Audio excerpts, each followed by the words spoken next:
కళ్ళలోకి కన్నీరు రాగానే మాట కొంచెం తడబడుతుండగానే ఏమైంది మామా అంటూ అడిగే గొంతు వీరా.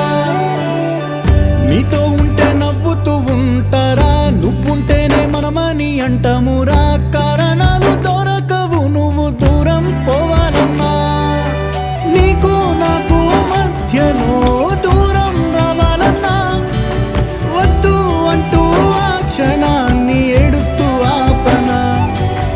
గమ్యం చేరే పయనాన్ని స్నేహం ఆపుతుందా. నీ మంచే కోరి పొమ్మనేంత ప్రేమే మాకు లేదా. అల్లుకున్న తీగతో కలుసుకున్న కులం, స్నేహమన్న మాటలో ముచ్చటైన ముకురం. అందమైన జీవితం పంచుకున్న దోస్తులం.